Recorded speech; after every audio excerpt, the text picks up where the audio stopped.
Amen. Alors,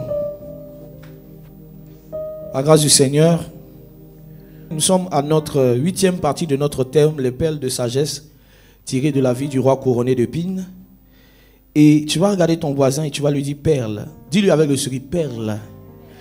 Dis-lui avec le sourire perle. Garde la même position avec le même sourire et puis tu dis de sagesse. Et puis tu fais tirer, tu vas tirer là, tu dois faire ça avec ton bras, tirer de la vie du roi. Voici la partie la plus intéressante. Tu fais couronner. Est-ce que tu peux faire encore couronner d'épines? Est-ce que tu peux acclamer le Seigneur pour ta vie? Amen. Ce thème est merveilleux. Nous sommes déjà à notre 8e partie. Depuis jeudi, c'est la fin, mais la fin n'arrive pas. C'est bizarre. Hein? C'est comme si chaque fois qu'on avance, tu vois, on recommence en avançant. Tu vois un peu, non? Amen. Et aujourd'hui, nous parlons d'un thème puissant. Nous parlons de la miséricorde envers ses ennemis. Une arme puissante dans le combat spirituel. Je vous disais la dernière fois que quand vous voyez quelqu'un qui prie beaucoup, vous chassez les sorciers, hein, qui prie beaucoup, il est dans le combat spirituel, il prie. Ce n'est pas forcément la preuve qu'il est grand dans l'esprit. Parce que si tu pries là où d'autres agissent, tu n'es pas supérieur à ces personnes, tu es né dans le combat spirituel. Oui. Quand vous regardez la vie de Jésus-Christ, vous allez voir très peu, on parle du diable. On parle de lui lors de la confrontation dans le désert. Après, bon, on ne mentionne presque pas le diable comme ça.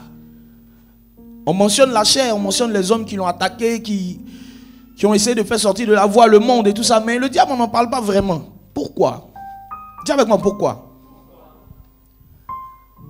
Parce que la prière n'a pas été créée pour parler de Satan. La prière a été créée pour communiquer avec Dieu. Et si toi, tous ces sujets de prière, détache, brise, ça veut dire qu'il y a quelque chose que tu manques. Ce n'est pas partout où on prie. Quand je dis ce n'est pas partout où on prie, je veux dire qu'il y a des endroits où c'est ton action qui est une prière. Oui. Qui veut être puissant dans le combat spirituel?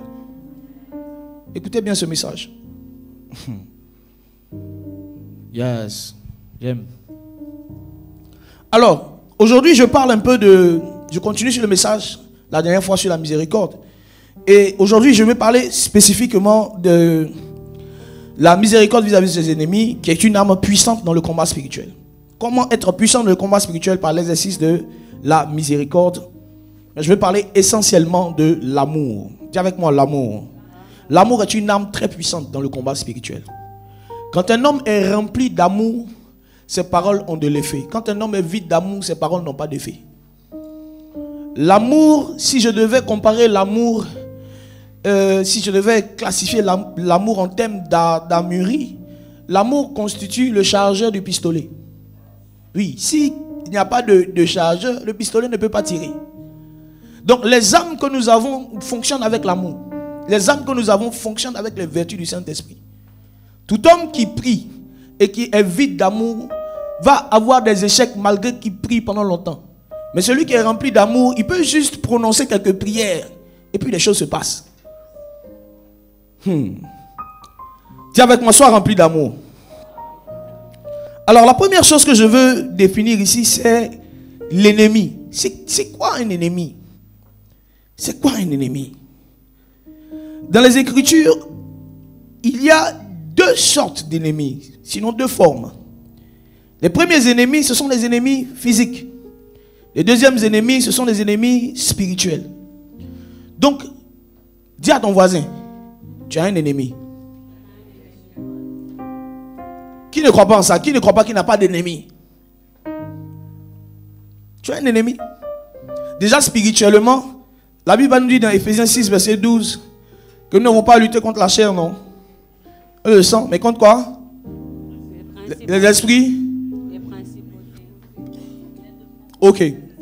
Tu dois lutter contre ces personnes-là, les esprits méchants. Ce sont tes ennemis, n'est-ce pas? Exactement. Ils combattent contre ta destinée. Donc ça c'est clair. C'est clair que tu as des ennemis spirituels. Mais et les ennemis physiques? Est-ce que tu sais que tu as des ennemis? Tu as des hommes qui sont tes ennemis. Ça veut dire que ce n'est pas toi qui les classifies comme tes ennemis, mais ils se positionnent dans ta vie comme des ennemis, comme des barrières. Il n'y a personne sur la terre qui n'a pas d'ennemis. Tant dans les cieux, tu as des ennemis. Tant sur la terre, tu as des ennemis. Alors, quand je parle d'ennemis physiques, je vais juste donner quelques illustrations rapides avec Caïn et Abel. Frère, Caïn était le frère d'Abel. Mais arrivé un moment à cause de la jalousie, il s'est positionné comme un ennemi pour son frère. Il l'a tué. Jacob et Esaü. Esaü était le frère de Jacob. Mais arrivé un moment, à cause du fait que Jacob l'a supplanté, il est devenu comme un ennemi pour son frère. Au fait, quand je parle ici d'ennemis physiques, ce sont des personnes qui se positionnent de façon consciente et qui ont plusieurs attitudes diaboliques dans notre vie, malgré que ce sont des hommes physiques. Ce sont des êtres spirituels, mais ils deviennent des esprits méchants. Hey. Une attitude de quelqu'un qui peut se positionner dans ta vie comme un ennemi, c'est quelqu'un qui régulièrement lutte contre toi pour te détourner de la parole de Dieu et de son plan pour ta vie.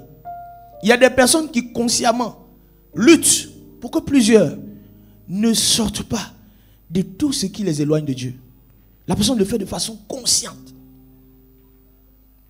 Ça, c'est un ennemi. Tu sais, une fois qu'on te détourne du plan de Dieu, une fois qu'on te détourne de la parole de Dieu, ce n'est plus ce que Dieu a prévu pour toi qui va se faire. C'est ce que le diable a prévu pour toi qui va se faire. Jésus dit, je suis le chemin, la vérité et la vie. Ça veut dire quoi? C'est que une fois que tu décides de ne plus utiliser mon chemin, tu vas vivre le mensonge. Et au lieu de la vie, tu vas vivre la mort. Donc une fois que quelqu'un vient et se positionne dans ta vie, comme celui qui va te faire laisser Jésus, il est en train de travailler à ta mort. Et il est en train de travailler à te faire tomber dans les ténèbres. C'est un ennemi. Est-ce qu'on peut avancer? Alors, une autre chose. L'ennemi, ce sont des personnes qui, bizarrement, veulent te voir échouer dans les choses que Dieu t'a confiées. Et je peux être un peu plus profond. Quand je parle d'ennemis, ce n'est pas seulement les païens. Souvent, certains frères peuvent se comporter vis-à-vis de leurs frères dans le Seigneur comme des ennemis. On t'a donné une mission, tu dois réussir la mission, mais le frère lutte pour ne pas que ta mission réussisse, pour que lui soit à la place. C'est lui toujours qui va venir te calomnier vers ton pasteur, va te calomnier vers tes supérieurs. Non, je crois que la manière dont il a fait, c'est pas comme ça. On doit faire les choses comme ça. Et il sait qu'en le disant, ça va te créer une disgrâce. Vous voyez, au fait, c'est ces personnes qui travaillent, retenez bien le mot conscient. C'est-à-dire qu'ils sont conscients que ce qu'ils font là, c'est pour vous faire échouer. Donc ils se positionnent dans votre vie comme des ennemis. Ce n'est pas vous qui les prenez pour des ennemis, hein, mais eux-mêmes, ils ont décidé d'être la personne par laquelle vous allez échouer. Un autre signe encore des personnes qui se positionnent dans notre vie comme des ennemis, ce sont des personnes qui manifestent une haine et une jalousie ouverte, sans raison. Des gens qui vous manifestent une haine et une jalousie ouverte, sans raison. Ça veut dire que tu regardes la personne, tu n'as rien fait, la personne t'en veut. C'est comme si chaque fois que Dieu pense un peu à toi et un bonheur t'arrive, la personne a mal. Et quand je parle d'ouverte, c'est-à-dire que la personne te manifeste ça de façon ouverte même, qui n'est pas content de ce qui t'arrive. C'est une personne qui se positionne dans ta vie comme un ennemi. Est-ce que tu comprends? Autre chose. Ce sont aussi des personnes qui agissent dans le secret pour vous nuire de façon consciente. Est-ce que vous savez que quelqu'un qui est sorcier, c'est ton ennemi? Quelqu'un qui travaille la nuit, c'est-à-dire toi tu dors, lui travaille la nuit pour envoyer des flèches contre toi. En fait, c'est-à-dire que dans la famille, là, il est le gardien des destinées. Personne ne doit pouvoir devenir quelqu'un dans cette famille. Frère, c'est un ennemi. Ce n'est pas ton ami, c'est un ennemi. Et il le fait de façon consciente. Donc il n'y a aucune personne sur la terre ici qui n'a pas d'ennemis. Je vous donne quelques vérités profondes sur les ennemis. Première chose que je veux que vous sachiez, tout le monde a des ennemis. Au fait, si Dieu dans sa perfection a des ennemis, si Dieu malgré qu'il est parfait, il fait du bien aux hommes, mais il a des ennemis, il a des anges que lui-même il a formés, lui-même il a équipés. Ces anges-là ont décidé de dire, désormais il y a le camp de Dieu et il y a le camp de nous autres.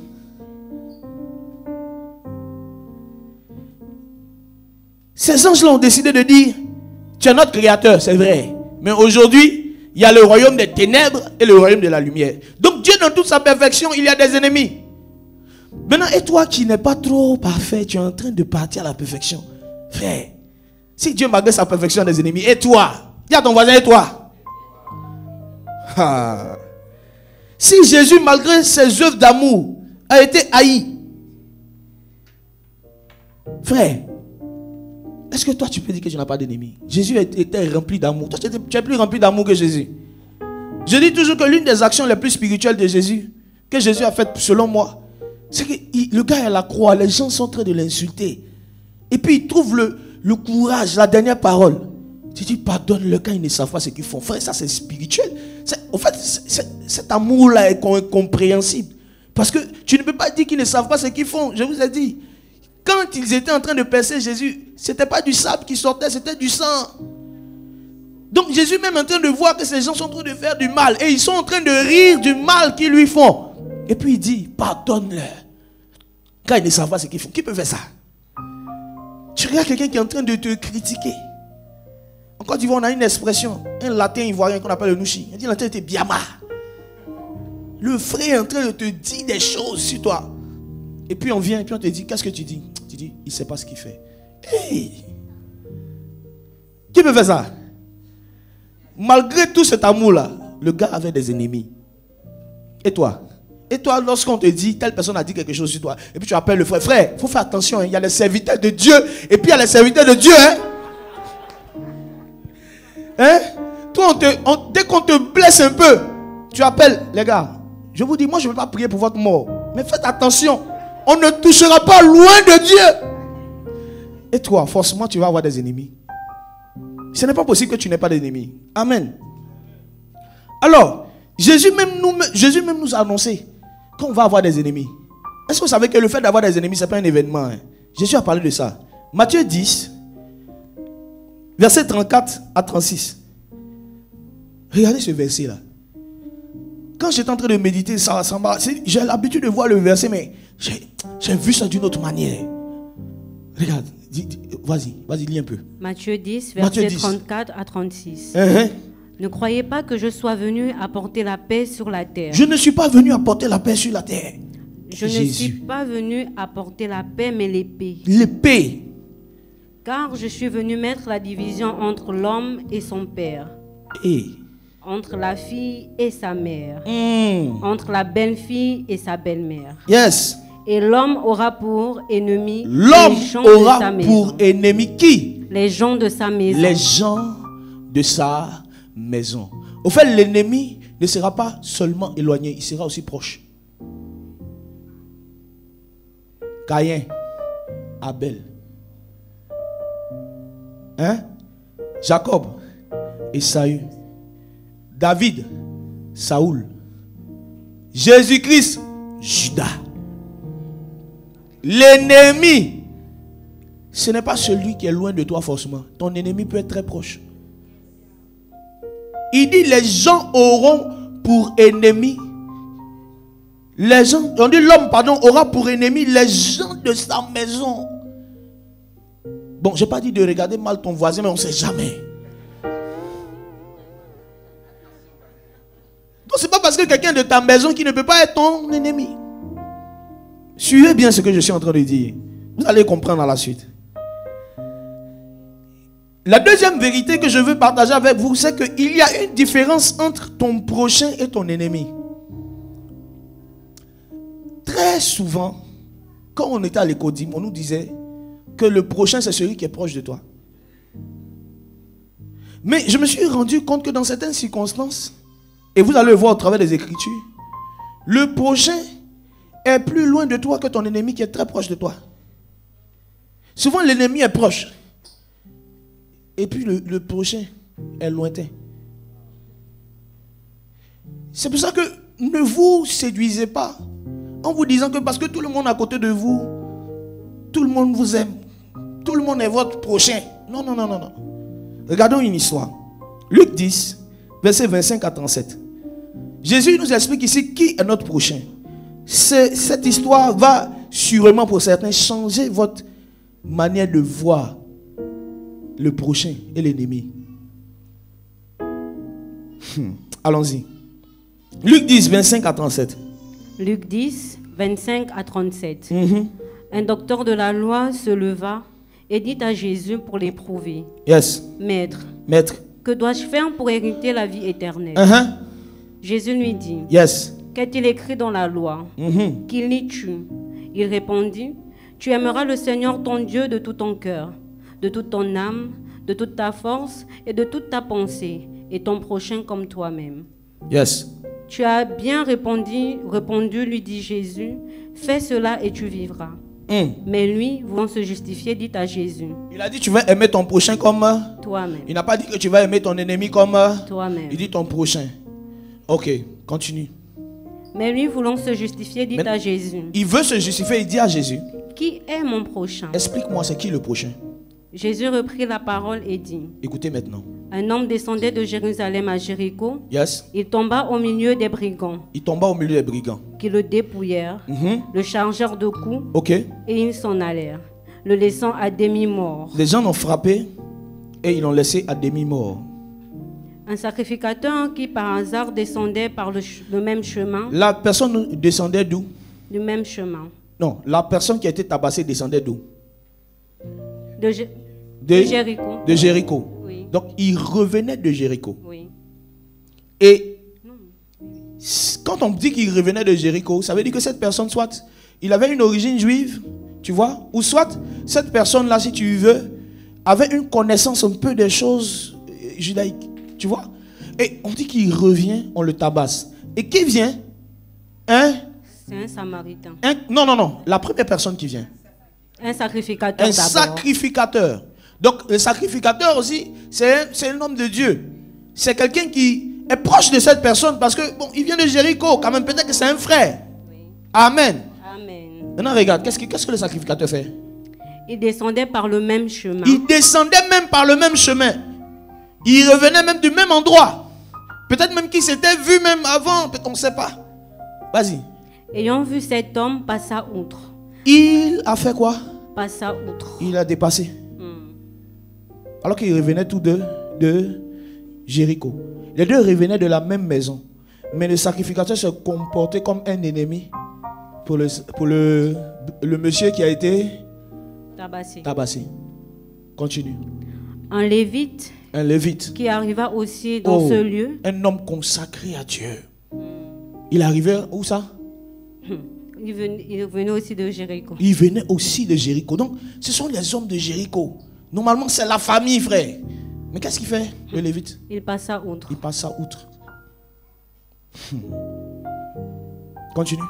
Mais un Samaritain qui voyageait. Le Samaritain ne venait pas de Jéricho. Le Samaritain était de passage. Qu'est-ce que le Samaritain a fait? Étant venu là, fut ému de compassion. Oh, il a été ému de compassion. Il s'approcha. Il s'est approché de lui. Et bonda ses plaies. Il a fait quoi? Il bonda ses plaies. Il a bandé ses plaies. Il ne venait pas de Jéricho. Il ne venait pas de sa parenté. Il était juste de voyage. Il passait juste comme ça en voyage. Et il s'est approché de lui. Il a bandé ses plaies. Qu'est-ce qu'il a fait ensuite? En y versant de l'huile et du vin. Ça, il y a une profondeur ici, mais je ne vais pas rentrer dans ça. Il a versé de l'huile et du vin. Puis, le vin, symbole de la joie. L'huile, symbole de l'esprit. Oui. Je vais parler ça une autre fois, quand je vais parler de blessure intérieure. Continue. Puis il le mit sur sa propre monture. Il le mit sur sa propre monture. Il n'a pas fait que le soigner. Il l'a mis sur sa propre monture. C'est-à-dire qu'arrivé un moment, le Samaritain est descendu de son cheval, son outil de voyage et il a mis l'étranger là, qu'il a soigné sur sa propre monture. Il a partagé son bien avec cet étranger qu'il venait de rencontrer. Continue. Le conduisit à une hôtellerie. Il a conduit à une hôtellerie. Et pris soin de lui. Il a pris soin de lui. Le lendemain, il tira 2 deniers. Après avoir pris soin de lui, il a encore enlevé de l'argent.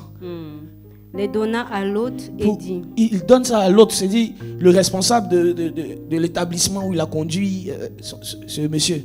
Et puis il dit, occupe-toi de lui. Vas-y. Aie soin de lui. Soin de lui. Et ce que tu dépenseras de plus, je te le rendrai à mon retour. Non, même ce que tu vas dépenser après, ce n'est pas gratuit. Je vais le faire. Je vais rembourser. Lequel de ces 3 te semble avoir été le prochain? Voici la question. Celui qui était tombé au milieu des brigands. Importante. Lequel te semble-t-il avoir été le prochain de ce monsieur qui est tombé parmi les brigands? Qui? Le bon samaritain. Le bon samaritain. Donc celui qui ne venait pas de la même origine que celui qui a été tabassé. Il n'était ni juif, ni lévite, ni sacrificateur. Mais c'est lui qui a été le prochain de cet homme qui a été tabassé, frappé. Ton prochain, ce n'est pas celui qui est proche de toi. Ce n'est pas celui qui vient de la même famille que toi. Ce n'est pas celui forcément qui vient de la même église que toi. Ton prochain, c'est celui qui agit envers toi avec miséricorde. Regarde le verset. Continue. C'est celui qui a exercé la miséricorde envers lui. C'est celui qui a exercé la miséricorde envers lui. C'est lui qui est le prochain. Donc quand le verset te dit aime ton prochain comme toi-même, c'est cette catégorie de personnes qu'on aime comme soi-même. Ce sont des personnes qui exercent vis-à-vis de nous de la miséricorde. Quand je parle ici de miséricorde, normalement il n'y a pas de rapport entre les Juifs et les Samaritains. Normalement ce monsieur était juste de passage, de voyage. Donc il n'a même pas de lien entre lui et cette personne-là. Mais il a agi vis-à-vis de cette personne avec de la miséricorde et de l'amour. C'est ce type de personne dont la Bible dit, il faut aimer ton prochain comme toi-même. Donc si tu n'as pas bien identifié ces personnes-là, et que tu t'hasardes à aimer tout ce que tu vois comme toi-même, tu n'obéis pas à la loi de Dieu. Aime ton prochain comme toi-même. Non, je dois aimer mon voisin comme moi-même. Non, celui qui agit vis-à-vis de moi avec miséricorde. C'est à ces personnes-là, tu vois, que le Seigneur demande au fait d'aimer ces personnes comme toi-même tu t'aimes. Dieu lui-même ne peut pas aimer Satan comme il s'aime. Satan n'est pas son prochain. Satan est son ennemi. Est-ce que vous comprenez? Dans la manière dont le Seigneur fait le management de l'amour, il ne donne pas la même dose d'amour à chaque être. Je vous ai dit la dernière fois que le Seigneur même dit que pour entrer dans un cercle qu'on appelle l'amitié, il faut le craindre. C'est-à-dire que si Dieu doit t'aimer comme un ami, il faut que tu entres par la porte de la crainte de Dieu. Donc même Dieu, dans sa manière de dispenser l'amour, il ne dispense pas l'amour comme ça au hasard. Il donne l'amour à chacun. Mais il fait entrer certaines personnes dans une manifestation plus supérieure de l'amour en fonction de certaines actions que les gens posent. Il dit aime ton prochain comme toi-même. Qui est ton prochain? Qui est mon prochain? Dis avec moi, qui est mon prochain? Qui est mon prochain? Je t'assure que si tu commences à regarder, tu vas voir que tu n'as pas beaucoup de prochains. Oui, parce que le prochain là, il faut que tu sois dans cette... Pourquoi Jésus prend une situation d'un homme qui a été tabassé, qui est dans l'incapacité de prendre soin de lui-même? Et pourquoi Dieu aussi, Jésus, il prend l'image du Samaritain qui est considéré dans la culture juive comme un étranger, comme un païen, comme quelqu'un qui est loin de Dieu. Mais c'est cette personne qui se comporte comme Dieu. Mes frères et sœurs, Jésus a pris cette image, c'était aussi pour parler de lui. C'est-à-dire que ce qu'il était en train de faire vis-à-vis des pharisiens, malgré qu'il le critique, il prend le temps de répondre à leurs questions. Il sait qu'ils sont en souffrance. Et ils avaient la souffrance de la connaissance. Et ils avaient les prostituées. Ils avaient la souffrance aussi des pierres qu'on leur jetait. Donc Jésus s'est comporté comme le prochain de toutes ces personnes-là. Mais ils n'avaient pas reconnu qu'ils devaient l'aimer comme lui-même. Comme eux-mêmes, pardon. Parce qu'il avait été pour eux quelqu'un qui les avait aidés à un moment où ils avaient le plus besoin. Qui est ton prochain? Quelles sont les personnes qui t'ont aimé lorsque tu n'étais rien? Lorsque tu n'avais rien? Lorsque toi-même tu doutais de toi-même? Quelles sont ces personnes qui t'ont encouragé, qui ont dit je crois en toi? C'est ce type de personnes-là qu'on adresse ces gens d'amour.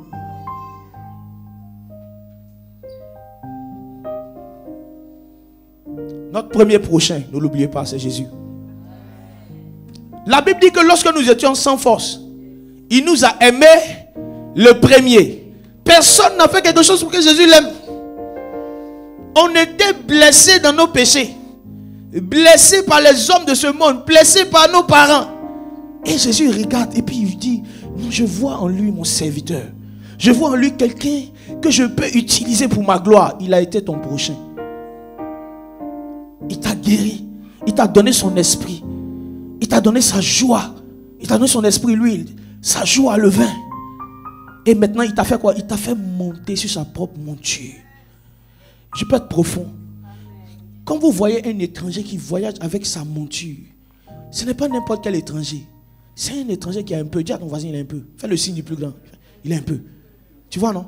Donc, c'est comme si, pendant qu'il le prend, il le met sur sa monture. Arrivé un moment, lorsqu'ils sont en train de passer ensemble, on a l'impression que celui qui est sur la monture est le roi et celui qui est à pied est l'esclave. Donc il t'a partagé sa royauté. Il a paru comme un homme brisé, un homme rejeté. Mais c'était pour toi. Pour que toi tu montes sur la monture. Il a paru comme rejeté, maudit par les hommes. Faible, pour que toi tu paraisses fort. Donc l'image de ce Samaritain qui est pris par Jésus, qui est mis sur la monture, et Jésus le conduit à l'hôtellerie. Sûrement même pour l'autre, il se dit, mais voici un Samaritain serviteur, et voici en réalité son patron qui est là. Ton prochain, ce sont des personnes qui sont prêtes à te laisser des positions qu'ils ont par amour pour toi. Si vous n'arrivez pas à définir ce genre de personnes-là, vous allez faire des erreurs. C'est pour ça qu'il dit quelque chose. Il dit, il y a quelque chose de merveilleux ici dans ce commandement. Écoutez bien. Il dit, voici le premier commandement. Tu aimeras le Seigneur, ton Dieu. Comment? De tout ton cœur. De tout ton cœur. Ton cœur, c'est qui? C'est toi, ça t'appartient. Ça représente ton identité. Tu es l'entité de ton cœur. On est d'accord? Ok. Ensuite, tu vas aimer qui? De toute ta force. Tu vas l'aimer de toute ta force. Tu vas aimer de toutes tes pensées. C'est les pensées de qui? Ce sont tes pensées. C'est le cœur de qui? C'est ton cœur. Et c'est à cette raison qu'il dit, en réalité, voici le second, tu vois, qui est semblable au premier. Parce que quand on dit aime Dieu de toutes tes pensées, aime Dieu de tout ton cœur, on va dire qu'il faut aimer Dieu comme toi-même. Et il dit, voici le second qui lui est semblable. Tu aimeras ton prochain comme toi-même. Au fait, c'est intéressant en fait, ce passage. Ça veut dire que il est en même temps ton Dieu que tu dois aimer. Il est en même temps ton prochain. C'est ton Dieu et puis c'est ton premier prochain. Donc tu dois regarder aussi dans ta vie des personnes qui ont manifesté l'image de Christ. Et c'est eux qui sont tes prochains. Qui est ton prochain? Pose-toi la question. Tu sais pourquoi tu es blessé régulièrement? Tu sais pourquoi tu as du mal à prier? Tu sais pourquoi tu as du mal à jeûner? C'est parce que tu donnes ton cœur à Judas au lieu de lui donner ta bourse.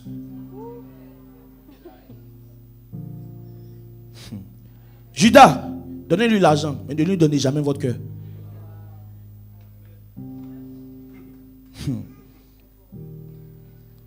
Quand j'ai compris ça, j'ai commencé à savoir d'où viennent les luttes que nous avons quand on veut prier. D'où viennent les luttes que nous avons quand on veut manifester l'amour. C'est parce que souvent on est constamment au milieu des personnes qu'on aime comme nous-mêmes, mais qui ne nous manifestent pas de la miséricorde.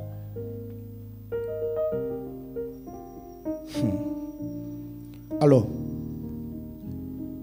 si vous n'arrivez pas à identifier ce type de personnes, vous allez être toujours blessé pour rien.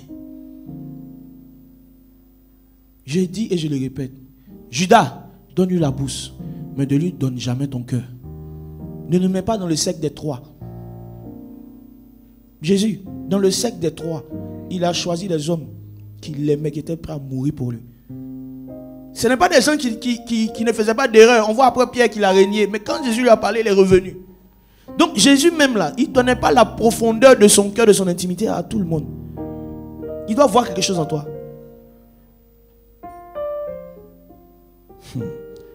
Et ce principe, la Bible nous dit garde ton cœur plus que toute autre chose. En fait, garde ton cœur plus que toute autre chose. Ça veut dire qu'il faut exercer un management de l'amour. Il faut manager l'amour. Il faut, dans ta manière d'aimer là, il faut faire une gestion. Oui. Il y a des gens là, c'est ce que vous aimez, c'est ce que vous aimez là. C'est ça qui va vous détruire. C'est les gens que vous aimez là, c'est eux qui vont vous détruire. Vous les aimez sans raison. Vous dites que l'amour doit être vrai. Et le monde définit l'amour vrai comme étant, tu vois, un amour où on ne calcule pas. Un amour où, en fait, on ne cherche pas à savoir pourquoi on doit aimer quelqu'un d'une certaine manière. Mais ce n'est pas vrai, frère. Même l'amour de Dieu.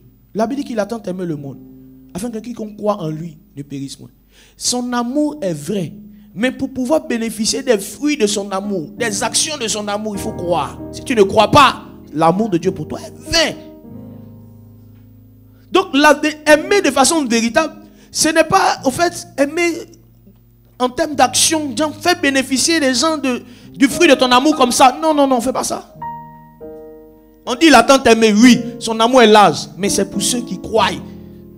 Ça veut dire que si toi, tu as décidé de ne pas croire, cet amour-là n'agit pas dans ta vie. Il y a des actions que vous faites pour certaines personnes. Ça fait des années. Mais tout ce que vous récoltez, c'est des blessures, c'est des palabres. Dis à ton voisin, manage un peu. Manage un peu. La Bible dit qu'il faut donner l'honneur à ceux à qui l'honneur est dû. Il faut faire attention. Sinon vous êtes allé dans la prière, vous êtes lourd comme ça. Vous voulez monter spirituellement, mais vous n'arrivez pas. Parce que vous vous rappelez que Dieu vous a fait quelque chose. Donc au lieu de prier au nom de Jésus, tu pries, oh Seigneur, au nom de quoi Dieu. Parce que quoi Dieu t'a blessé. La Bible dit garde ton cœur plus que toute autre chose. Une leçon de sagesse que je peux vous donner dessus, c'est que quand on dit garde ton cœur plus que toute autre chose, la majorité d'entre vous, ce à quoi vous pensez, c'est au péché. Mais ce n'est pas seulement au péché, ce n'est pas seulement par rapport au péché. Quand la Bible dit garde ton cœur plus que toute autre chose, il y a certaines amitiés. Mieux vaut les laisser pour garder son cœur. Oui. Oui. Il y a certaines connexions. Mieux vaut se déconnecter. Il y a des connexions qui sont dans vos vies comme des chaînes de prison. C'est-à-dire que depuis que tu es rentré dans la connexion avec la personne là, ta paix est perdue. Et tu dis non, Seigneur, vraiment tu as dit aimer ton prochain comme toi-même. Va lire. C'est qui le prochain? C'est celui qui agit avec toi, avec miséricorde. Donc dis avec moi, il y a une manière d'aimer. Il y a une manière d'aimer. Je vais t'apprendre aujourd'hui le management de l'amour. Dis avec moi le management de l'amour. Le management de l'amour. Amen. Non, tu peux acclamer Jésus. Pas de problème.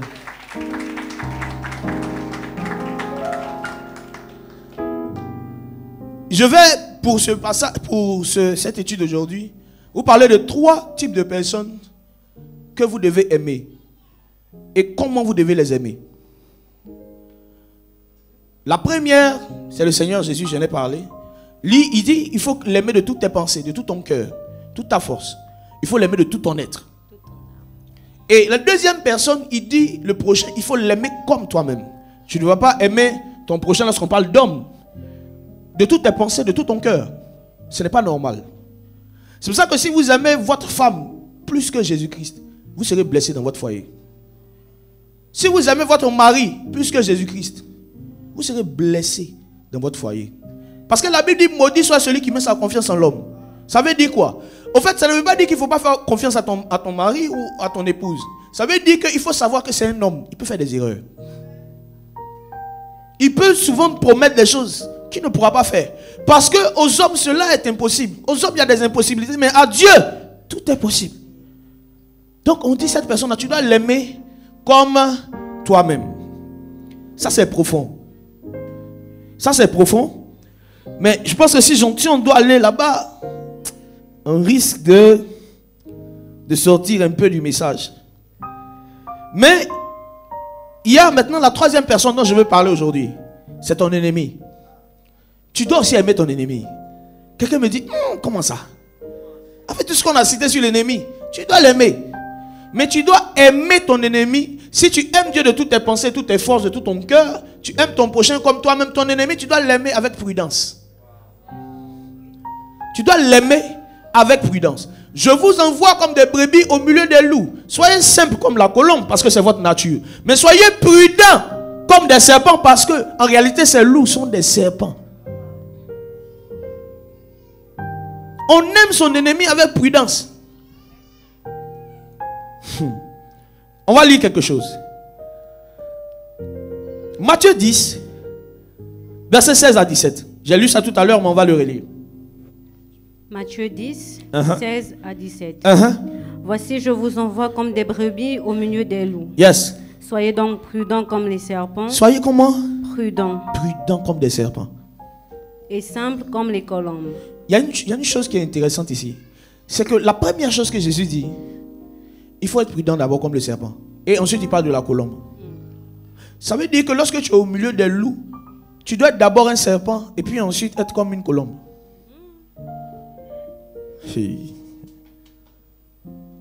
Il a commencé par ça d'abord. Il dit, c'est vrai, je vous envoie comme des brebis au milieu des loups. Il parlait de l'évangélisation, il parlait de partager l'amour, partager. Il dit, mais quand vous partez là-bas, la première chose que vous devez garder en tête, vous êtes au milieu des loups, donc soyez prudents. Et puis, gardez votre simplicité de colombe à la fin. Mais soyez prudents. Le Dieu de la Bible, par Jésus-Christ, te dit qu'il faut être prudent, frère. Qui es-tu pour discuter? Pour dire non, je n'ai pas besoin de trop de prudence. De toute façon, c'est ma soeur. Elle ne peut rien me faire, donc je peux lui prêcher l'évangile à minuit. Elle ne va rien me faire.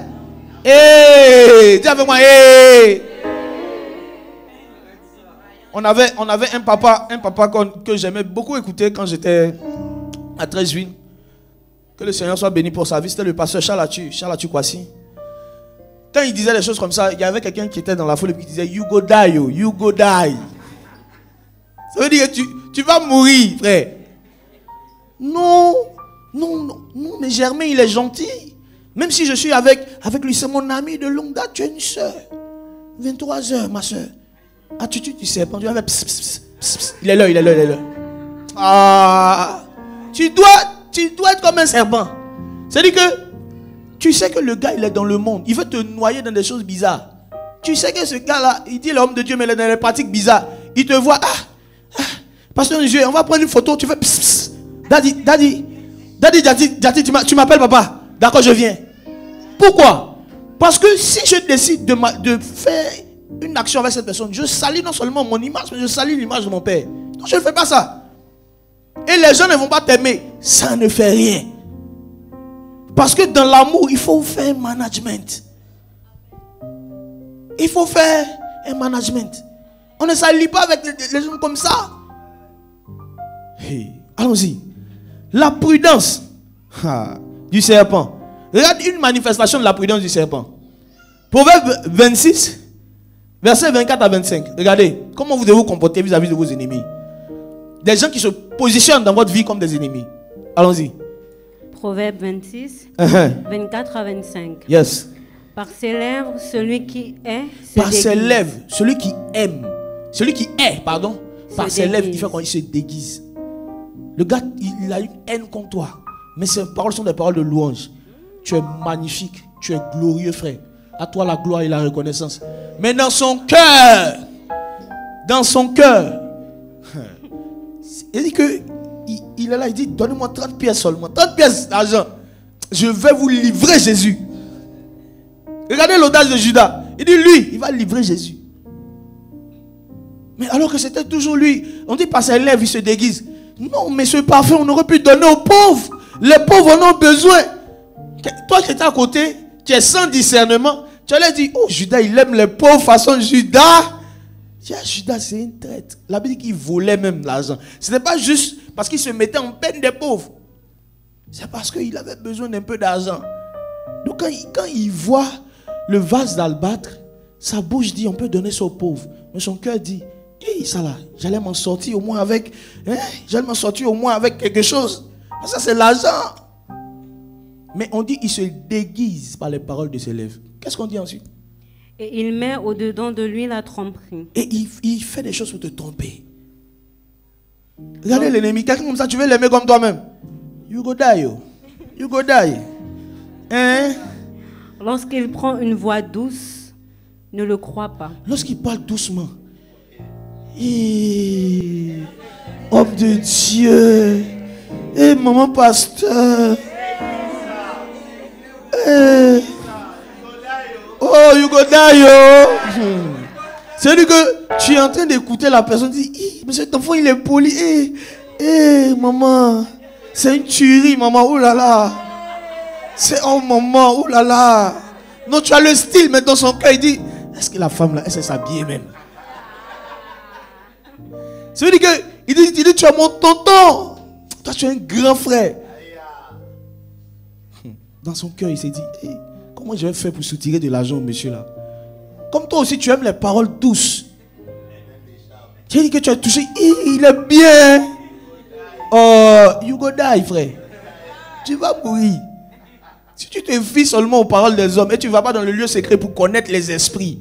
Le don du discernement, en fait, ça grandit dans la prière. Quand quelqu'un prie, tu peux lui parler, tu peux lui dire des choses, mais dans son cœur, il sait que tu es faux. Il ne sait pas pourquoi, mais il ne te supporte pas. Mais c'est comme si son esprit résiste à toi. Le don du discernement des esprits, ce n'est pas l'intelligence. Avec l'intelligence, on peut discerner que, au fait, au lieu de prendre la route A, on peut prendre la route B. Mais le don du discernement, c'est quand les deux routes sont B.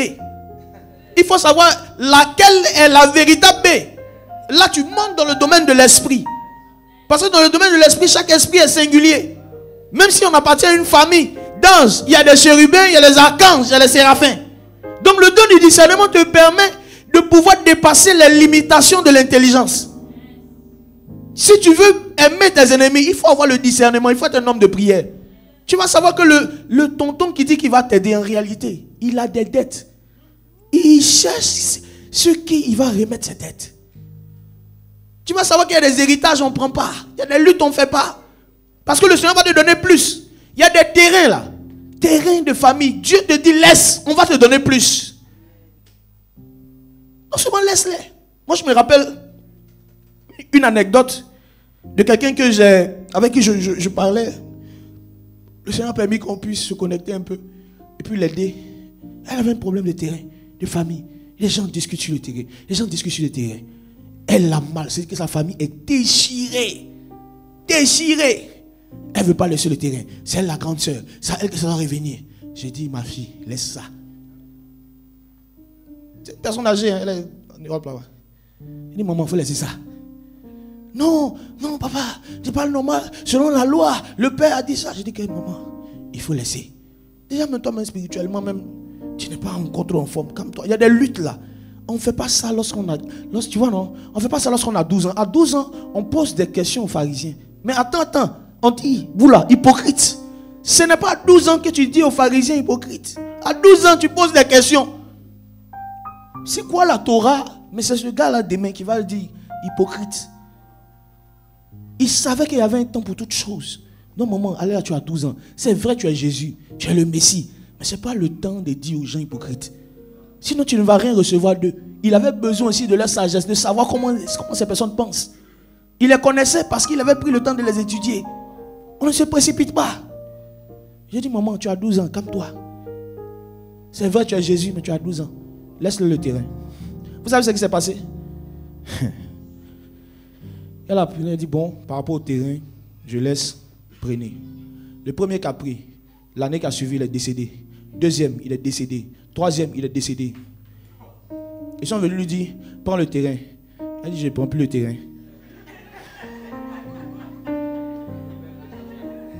Et vous savez pourquoi? Elle n'a plus pris le terrain. Elle a dit, en tout cas, si vous voulez me donner, on va donner ça à une église. Ils vont prendre le truc. Parce que ça, c'est un truc spirituel. C'est des églises qui peuvent faire ça. Elle a dit, fais ce que tu veux. Elle a donné le terrain à une église.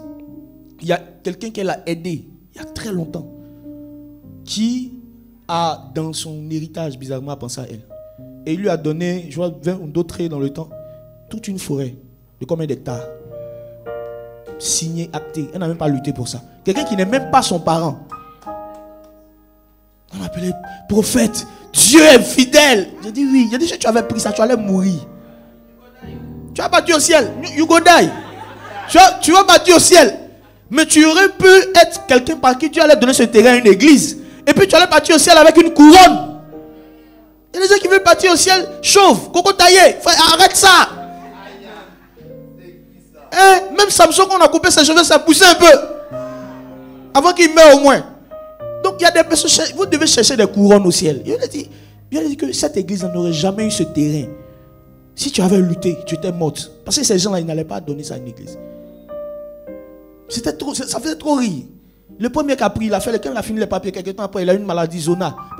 Il est mort. L'autre là, il était là, une voiture l'a écrasé. Ils sont venus, ils ont dit que, ah, maman, prends ton terrain. Elle dit que je ne prends pas. Si vous voulez donner le terrain, faites une action. Il y a une église qui veut prier là.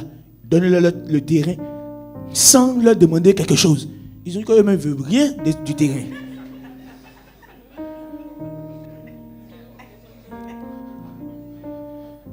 Ne vous engagez pas dans tous les combats. Sachez manager l'amour.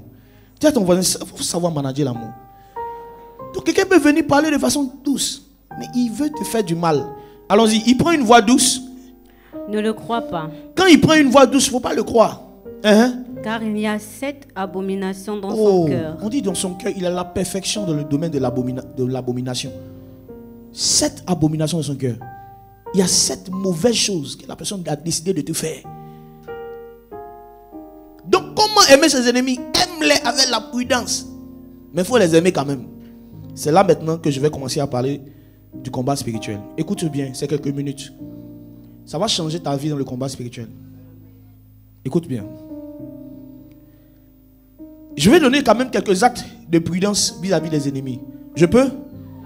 Première chose, quand quelqu'un s'est positionné dans ta vie comme ton ennemi, c'est pas toi qui l'as choisi comme un ennemi, c'est même pas toi qui le vois comme ça.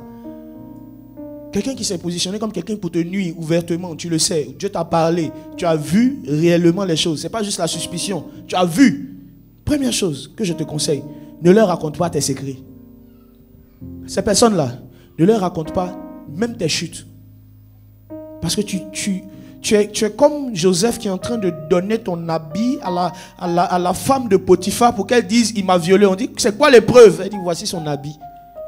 Les secrets que vous racontez aux gens qui vous en veulent, qui vous ont déjà montré qu'eux ils ont un problème avec vous, ça constitue l'habit de Joseph. La personne va dire c'est un voleur. On dit non, c'est pas un voleur. Regarde ce qu'il m'a dit. Il y a des gens qui sont en train de dire hey, André, que j'ai laissé mon habit chez la femme de Potiphar. Il ne faut pas leur raconter des secrets. Oui. C'est pour ça aussi qu'un chrétien aussi qui n'a pas de paix dans la foi, qui n'a pas d'église, il est dangereux. Parce qu'il est dangereux et puis il est en danger. Il va raconter ces choses à tout le monde. Et quand il va avoir des problèmes, il va venir voir le pasteur. Pasteur, prie pour mon cœur.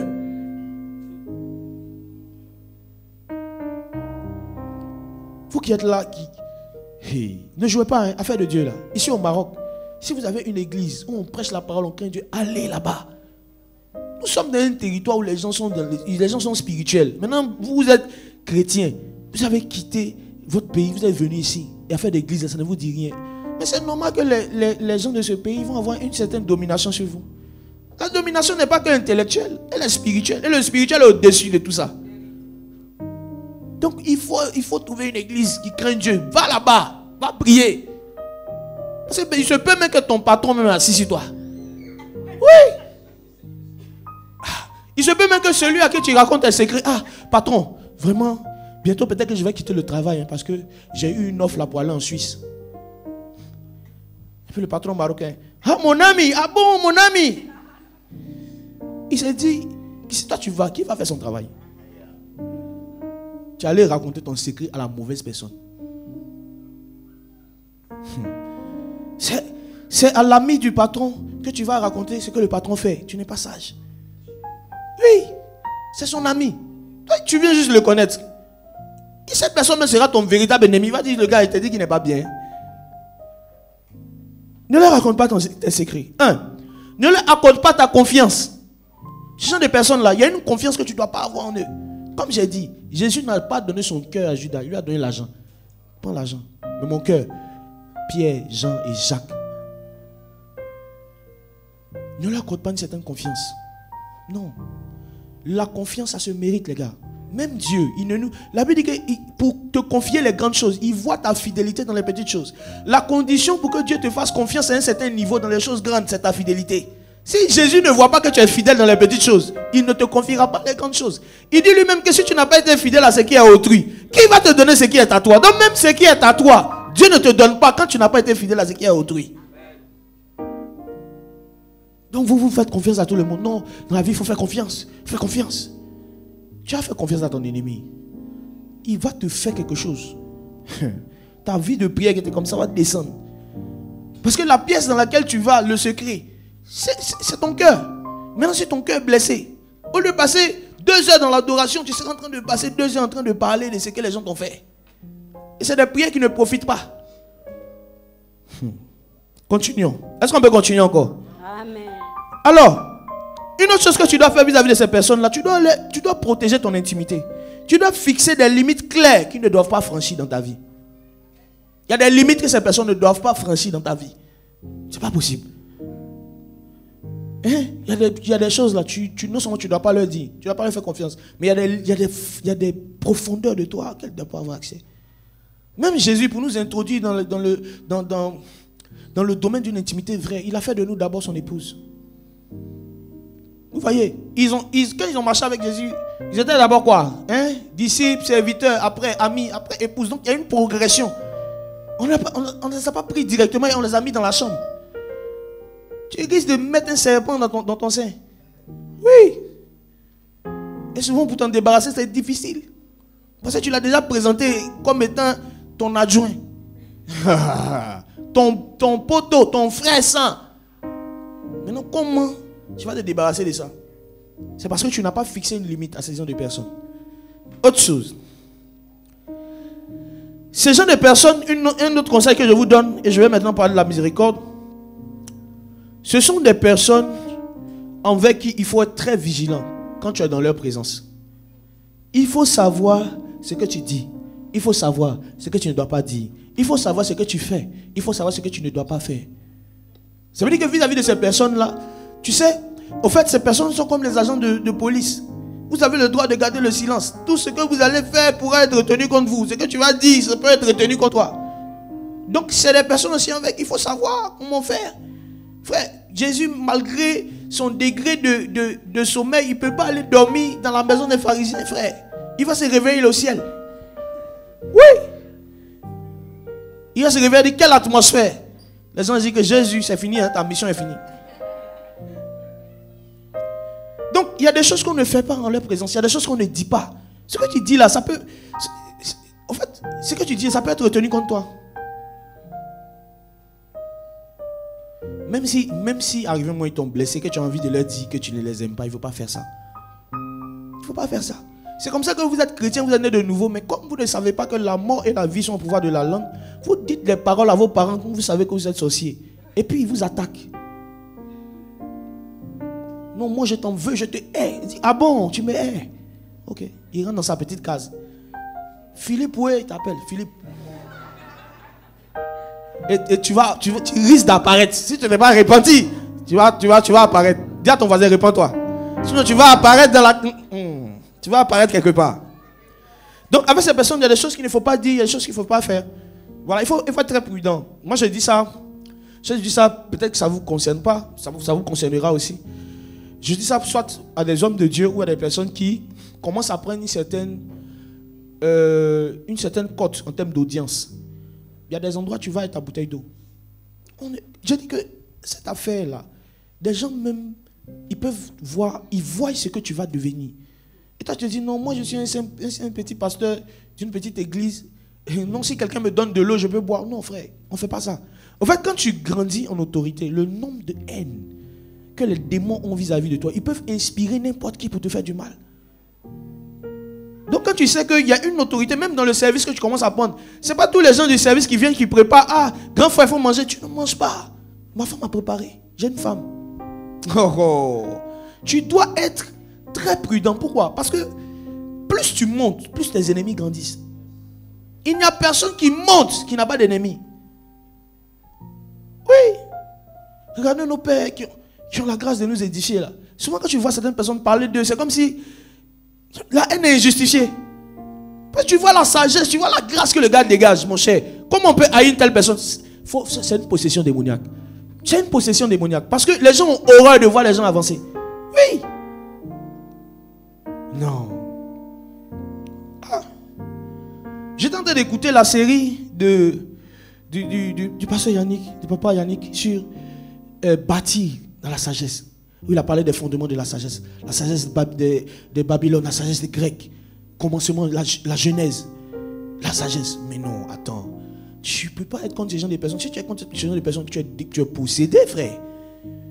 Parce que la manière dont les choses sont expliquées avec une simplicité, une profondeur, ça ne peut que venir d'un cœur pur.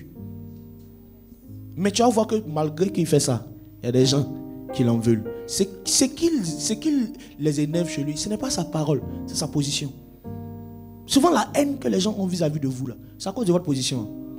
Ce n'est même pas parce que quand toi tu dis non, je n'ai rien fait, je n'ai rien dit, je suis bien avec tout le monde. Mais où tu es? Tu dois te poser la question. C'est vrai, il peut ne pas m'en vouloir à cause de ce que je dis. Il peut ne pas m'en vouloir à cause de ce que je fais. Mais il peut m'en vouloir à cause de la position que j'occupe.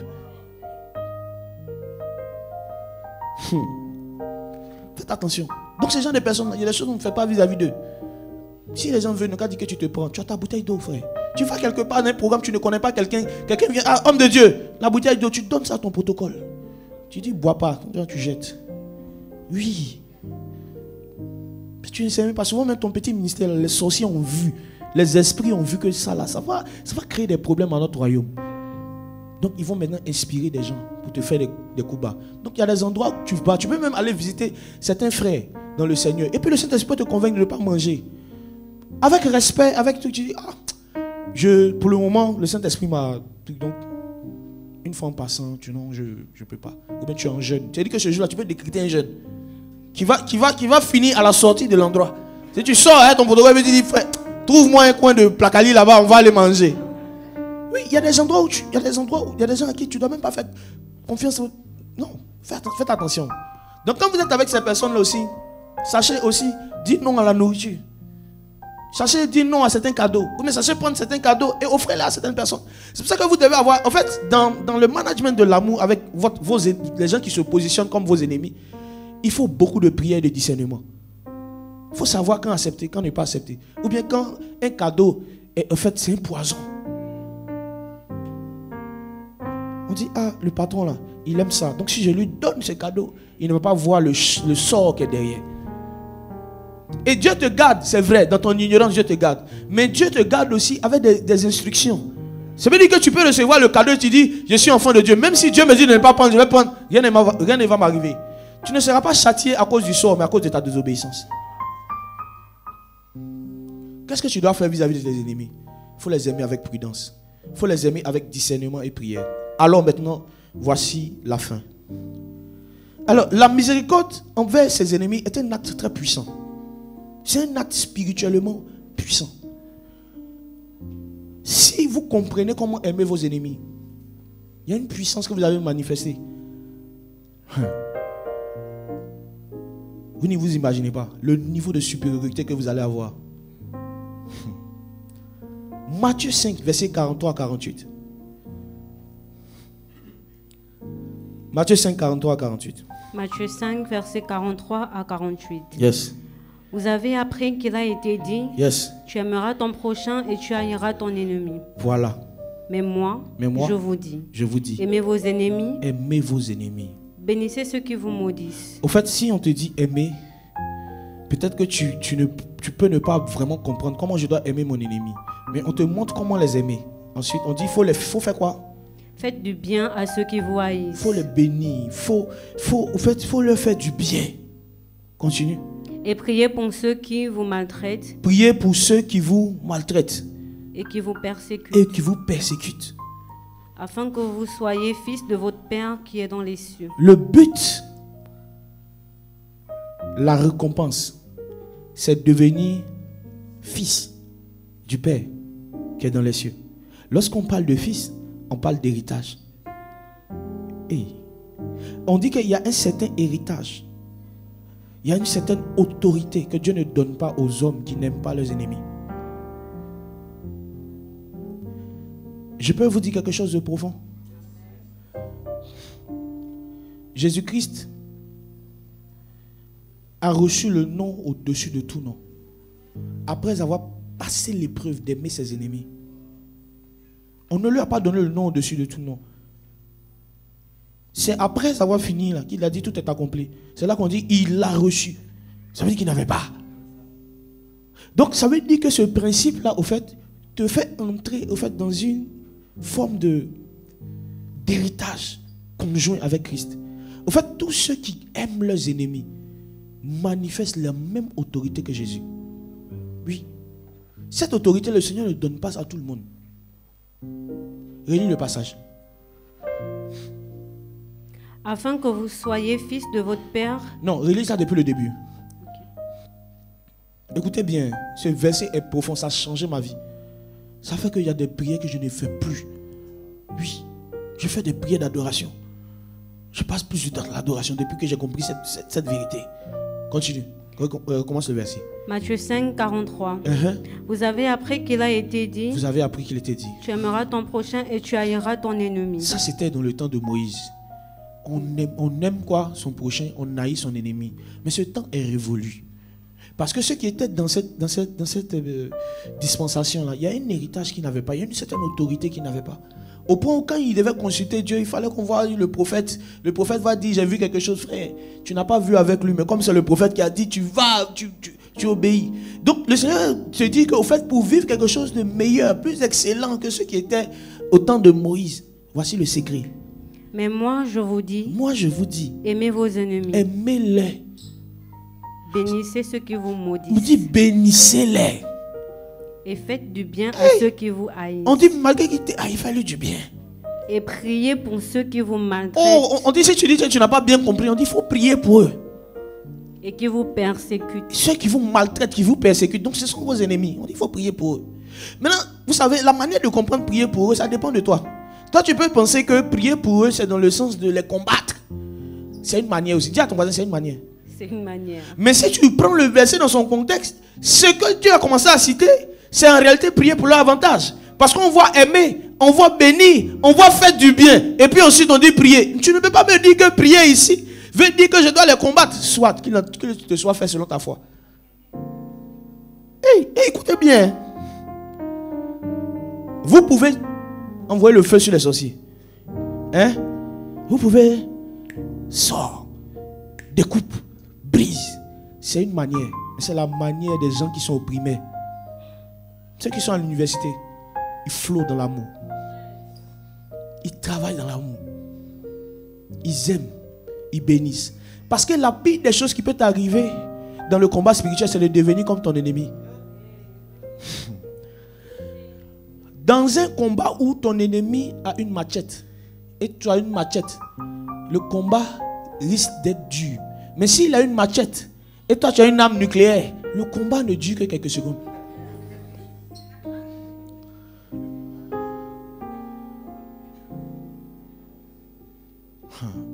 Il y a un père qui a dit quelque chose de très profond. Il dit que dans le combat, ce qui compte là, ce n'est pas seulement les armes, c'est les stratégies. Ça veut dire que la stratégie que tu prends dans le combat spirituel, tu vois non, ça peut marcher. Mais quand tu regardes la stratégie de ton voisin, tu vois que c'est plus rapide quoi. Tu vois non, ça va vite. Parce que les gens ont compris quelque chose. Jésus dit, les gars, afin que vous soyez fils de votre Père qui est dans les cieux. Ça veut dire que, afin que vous rentrez pleinement dans vos droits de fils, afin que vous rentrez pleinement dans votre héritage. Vous dites que moi, en tant qu'enfant de Dieu, je dis ça et ça se passe. On dit, voici le secret. Oh my God. Est-ce qu'ils ont dit le secret, c'est le jeûne? Est-ce qu'ils ont dit le secret, c'est la retraite de prière de 60 jours? Le secret, c'est quoi? Aimez vos ennemis. Aimez ton ennemi. Regarde, ma fille, continue. Il a dit quelque chose. Si vous aimez ceux qui vous aiment, la suite. Que faites-vous de... Non, lis le verset. Ok. Afin que vous soyez fils de votre Père qui est dans les cieux. Vous êtes fils de votre Père qui est dans les cieux. Vas-y. Car il fait lever son soleil sur les méchants et sur les bons. Au fait, aimer ses ennemis, c'est se comporter comme Dieu. C'est avoir une attitude divine sur les hommes terrestres. Parce que Dieu fait lever son soleil sur les bons, comme sur les méchants. Regarde les sorciers là, de ta famille là. Qui leur donne le souffle de vie? C'est Dieu. Les gens qui explosent, qui tuent des enfants, qui leur donne le souffle de vie? Dieu. Donc tu entres dans la divinité quand tu commences à aimer tes ennemis. Aimez seulement ceux qui vous aiment, c'est humain. Aimez ceux qui vous haïssent, c'est divin. Hey. Hey. Continue. Si vous aimez ceux qui vous aiment. Si vous êtes seulement des personnes qui aiment seulement ceux qui vous aiment, quelle récompense méritez-vous? Vous n'avez pas de récompense. Cet amour-là ne donne pas une récompense. Mais il y a un amour qui donne une récompense. Vas-y. Les publicains aussi n'agissent-ils pas de même? Donc, si vous aimez seulement ceux qui vous aiment, c'est l'onction des publicains que vous allez avoir. L'onction ne chasse pas de démons. L'onction amplifie les démons, amplifie les problèmes. Ils sont toujours en train de se poser des questions. Ils n'arrivent jamais à avoir la connaissance. Non, nous là, hey, c'est la tempête de feu. Là, c'est pas mauvais. Tu sais, tempête de feu, on a fait ça. Moi-même, j'ai fait ça. Mon frère est là, Maurice, on a fait ça. Ou bien, on a taillé. Frère, ça marchait un peu. Mais arrivé un moment, on a compris que il y a des gens qui ne taillent pas comme nous. Et ils ont des résultats plus excellents. Donc, souvent, quand tu as essayé une stratégie pendant longtemps, change un peu quand même. Oui. On a taillé, frère. On finit de tailler. Quand tu sors comme ça, Maurice est témoin. L'évangéliste Maurice est témoin. Tu sors comme ça, la petite go t'appelle. Allô, chérie, c'est comment on se rejoint au bas? Tu dis oui, je viens. Je dois tailler un dernier sorcier là et je viens. On a vu que le fait de tailler, il y a une délivrance qu'on n'avait pas. Mais on a compris quelque chose. C'est que si on voit d'autres personnes qui ont de bons résultats, frère, ne soyons pas orgueilleux. Allons leur demander leur secret. Pourquoi tu vois le ministère de Jésus, on ne parle pas de briser les liens, alors que Jésus avait de grands liens, frère. Il avait de grands liens. Des liens davidiques, frère. Liens davidiques. Il prend la femme de quelqu'un, il tue le gars. Des liens de Jacob, frère, un voleur menteur. Des liens de Rahab prostituée. Il avait trop de liens dangereux. Mais malgré ces liens-là, le gars flot. Il survole le péché comme ça. Satan vient et puis il a une autorité sur lui. Et puis il vous donne le secret. Il dit en fait pour être fils. Là je vais être un peu plus profond. Christ, shift un peu.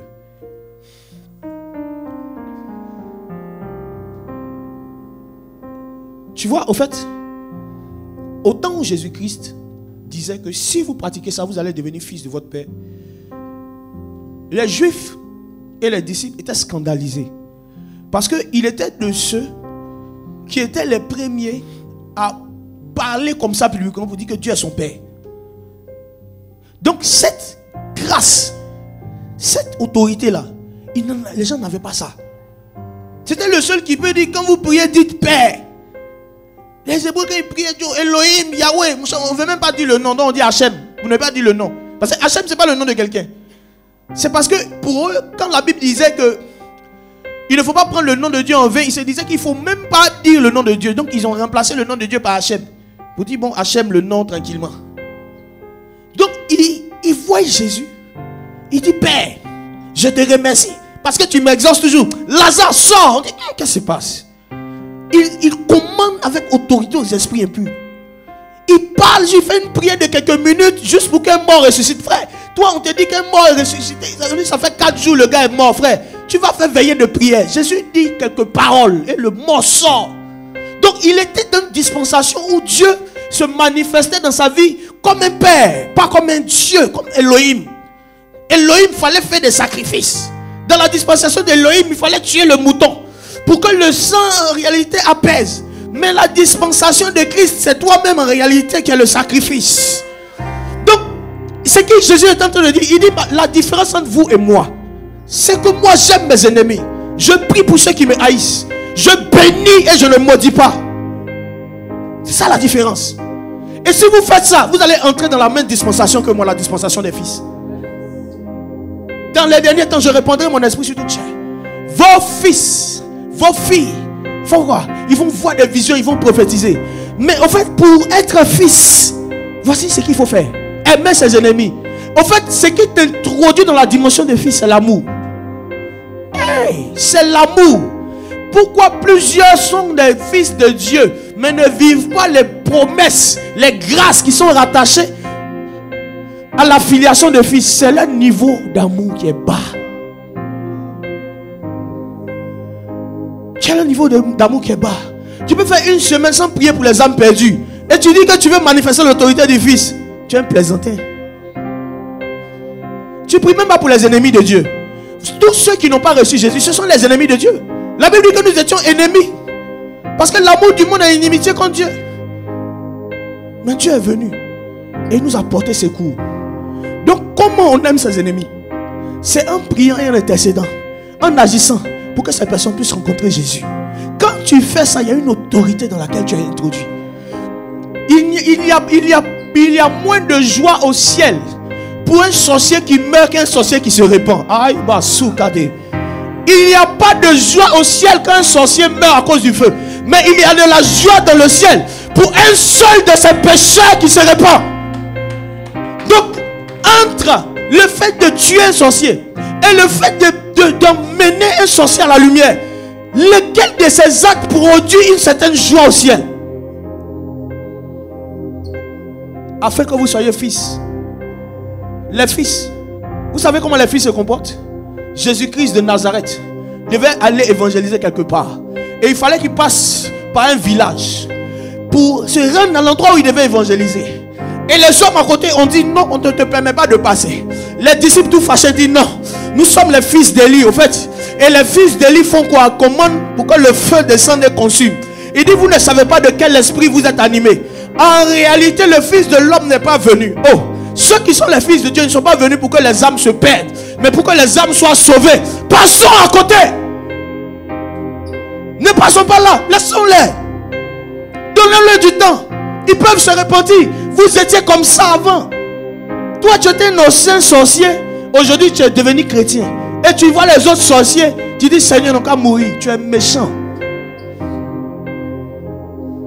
Il y a moins de joie au ciel. Il n'y a même pas de joie au ciel pour un sorcier qui meurt.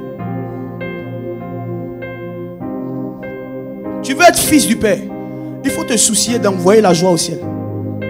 Je peux vous dire un mystère. Il y a des choses qu'un homme peut faire pour que son nom retentisse au ciel. Il y a des choses qu'un homme peut faire pour que le ciel reconnaisse sa voix quand il parle. On se souvient facilement de ceux qui nous ont emmenés dans la joie que ceux qui nous ont emmenés dans la tristesse. Donc quand quelqu'un évangélise des personnes qui se convertissent régulièrement, c'est normal que lorsqu'il dit aveugle voient, les aveugles voient. Parce que ce n'est pas seulement Dieu qui reconnaît sa voix. Les anges se rappellent que les 10 dernières fêtes qu'ils ont fait, c'est parce que ce monsieur avait emmené des âmes au ciel. Donc son nom commence à avoir du poids dans les cieux. Son nom commence à avoir une autorité dans les cieux. C'est apporter de la joie au ciel. Est-ce que tu pries pour tes parents qui sont sorciers? La Bible dit que Marie était avec les 120. Était elle aussi en train d'attendre la promesse. Jésus n'avait pas juste dit à Marie, n'avait pas dit non, Marie c'est ma mère. À un moment elle pensait que j'étais folle avec mes frères, donc que le feu descende. Non. Il fallait qu'elle soit parmi les 120. Est-ce que tu pries pour tes parents qui sont de la sorcellerie? Est-ce que tu leur manifestes la miséricorde? Frère, même si elle était sorcière, c'est ta mère. Même si les sorciers, c'est ton père. S'il pouvait réellement te faire quelque chose, c'est lorsque tu n'avais même pas rencontré Jésus. Maintenant tu as rencontré Jésus. Qu'est-ce qu'il peut te faire? Qu'est-ce qu'il peut te faire? Donc qu'est-ce que tu dois faire? Manage-lui l'amour. Prie pour lui, bénis-le. N'entre pas dans cette haine-là. La haine, c'est un boulevard pour permettre aux sorciers de t'attaquer. Parce que quand tu commences à manifester la haine, tu commences à utiliser les armes de tes ennemis. Prenez de la hauteur. Manifestez de l'amour. Priez pour vos ennemis.